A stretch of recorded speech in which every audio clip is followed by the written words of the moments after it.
Young guys play, Eagles win.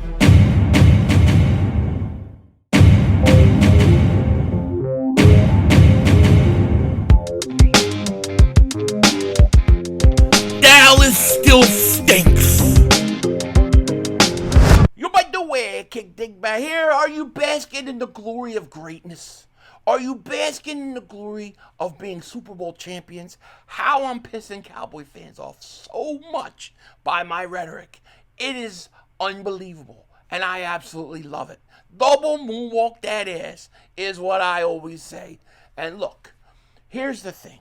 The Eagles are in a window. They're in a moment of time where we call the golden era, okay? And when the Eagles decided that we are going to play our young guys, we are going to develop our young guys, everything changed. Everything changed for this team. And now, I don't see how this team is not the favorite to win a Super Bowl, which I think they pretty much are. But, I mean, they're stocked. They're stocked. You think about it, right? We talked about this. When you drafted Quinyon Mitchell and you drafted Cooper DeJean, we needed to play them. And my thought was this, all right? My thought was, all right, you get Cooper DeJean, you get Quinyon Mitchell, you get all the young guys you can, and you go out there and you play them on defense. Now, they're young guys, they're going to make mistakes, they're going to have to learn, and it's going to take a while. But your offense is so good that it's going to be able to carry that defense until towards the end of the year when that defense starts to get used to playing and the young guys start to get and find their footing, and all of a sudden it's going to be a really good defense. Well, that didn't really happen that way. The defense was really, really different after Cooper DeJean went in the slot. When the Eagles inserted him into that slot, everything changed because the big hole was Avonte Maddox in the slot. Remember the Evans, and he's talking about Fortnite, and he's getting just destroyed by him. When the Eagles started playing the young guys, they started having success. I mean, you know, you look at a guy like Cooper DeJean, Quinyon Mitchell. These are guys that were rookies. All right, think about this. They were rookies and played most of the year. They played and started most of the year. They went into the playoffs. They played in the wild card game. They played in the NFC Championship game. They played in the Super Bowl, and they won it. Do you know how much experience they have? You know what I mean? Like, to me, and some people say this, that a lot of times the playoffs are all automatically like another year, okay? Just in terms of what you learn, what you experience, and what you get out of playing football. So that's why you look at a guy like Nolan Smith and you say, Nolan Smith had a really good second year, but Nolan Smith became something different in the playoffs because those are almost 2 different years. He broke out in the playoffs. I expect his playoff success to continue into this season. Jalix Hunt is another perfect example. Jalix Hunt is a guy that didn't really, people didn't really even think he would play at all. We thought he was a project. He was a guy that was a safety that was learning to play on the edge. You know what I mean? And then he came in, he talks first OTAs. I never remember going, oh, this kid's going to be a star. You just know it. He has the it factor, okay? But he goes out there, he plays way more than you thought or anybody thought he was going to play. And look, even though he didn't put up like 10 sacks or anything like that during the regular season, you look at his numbers in the playoffs. In the playoffs, his numbers are really, really comparable to one Josh Sweat. Okay, Josh Sweat had one more sack than he did, but they pretty much had the same amount of production. And you're going to tell me now that a guy like that, a young kid, goes in the Super Bowl, plays the way he did, plays in the playoffs the way he did, is going to all of a sudden disappear the next year? I don't believe that. Not with this coaching staff, not with these talented players. He's going to go out, he's going to play, he's going to start, he's going to be successful. I think the Eagles are looking at Nolan Smith, 13 to 15 sacks. I think Jalix Hunt, 6.5 to 8 sacks. I think Jalen Carter, double-digit sacks. I think Jordan Davis is going to get career-high 4. And I think Azeez Ojulari, 6.5, 7. USHER, probably 4 or 5. They're going to be monsters. They're going to be monsters. But the Eagles' success came because the Eagles played young guys, and young guys were able to play and contribute. And now you got one of the youngest. I think they're the. I don't want to say 100% sure, but I think they may be the youngest defense in football in age. All right. So this is why I look at a guy like Makumba, right? You look at a guy like Makumba, you drafted him. Why would I have a fear of starting him as a rookie? Why? I mean, with Christian Parker, with Vic Fangio, with the way Howie has drafted, you got to continue doing what worked. Continue playing these young guys. You'll be fine.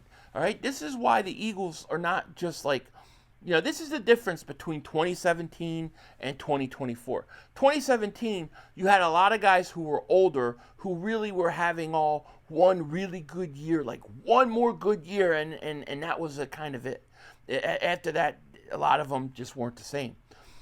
This is the opposite. This is, you're having really good drafts, and you've got really young guys. And those young guys are producing and now are world champions. So this is a team that is in a window I don't think comes around very often. I think the Eagles are clearly the best team in football. I don't think it's even close. I don't think anybody has caught up with them. Now, you've got to go put it on the field. And that's true. At this point, unfortunately, because it's June, we can only talk about what the Eagles could be instead of what they are doing. Because it's really, this is just on paper, but we are where we are. We are where we are. That's why I don't understand guys like Big Sills and stuff and things. I'm like, he can't believe what he says. He can't actually believe it because this team is young and they're built different. And you look at it, you got a running back who I think is in a window that we haven't seen in a long time. I think you got an offensive line that was built that hasn't been this good since the 1990s, and it's underrated. All right, look, the Eagles' offensive line is underrated. You go look up and you see where they rank centers. Cam Jurgens is not even on the list. Yet Cam Jurgens was the guy that just won a Super Bowl replacing Jason Kelce, a Hall of Fame center.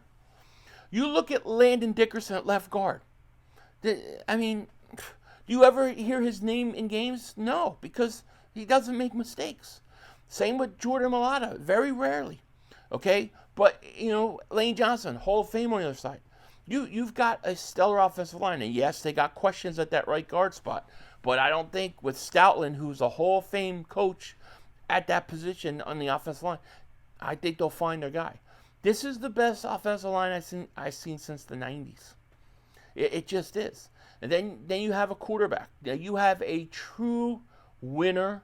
You have a quarterback who is elite, who is underrated, who is a top 2 quarterback in the league, in my opinion, because the values that I put and prescribe to what a quarterback is different from a lot of the national media and what they like. They like big passing yards and big numbers. I like winners. And that's what Jalen Hurts is, a winner.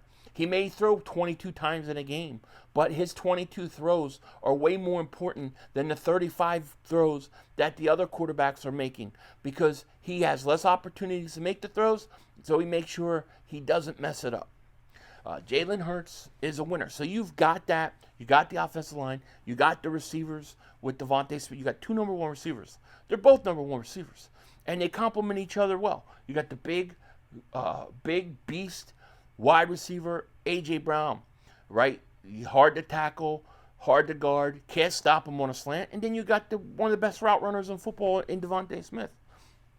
Nobody can beat this team. This team, I'm just saying, on paper, nobody can beat them. They just have to be focused in, locked in, don't take anything for granted, get a little lucky with the injuries, which all teams need to. I don't see anybody beating them. I think the Eagles are going to win the Super Bowl again. And then I think, we're going to be talking about, could they be the first team ever to win 3 in a row?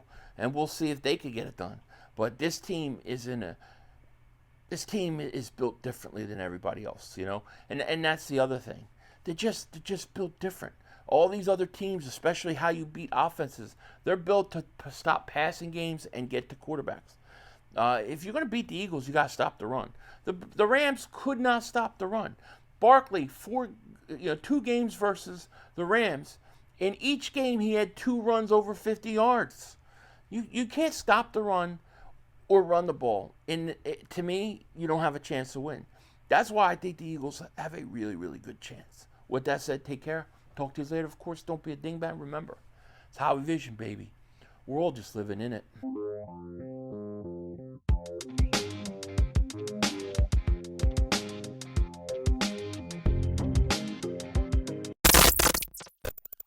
Well, hello, friends. Mark Holmes. I'm a grown-ass man. See, I'm a grown-ass man. Grown-ass man. Hey, everybody. King Dingbat here. I'm in my garage with a cigar. It's only a candy cigar because my wife won't let me smoke one after I put that big fat head up in our bedroom. Let's get rid of that. At this point, I'd be happy for Dak to be playing for somebody else. And my team stinks. I agree. Stinks. They laugh about us. We're a disgrace. We suck. I am now Philly 500's bitch. Dallas still stinks.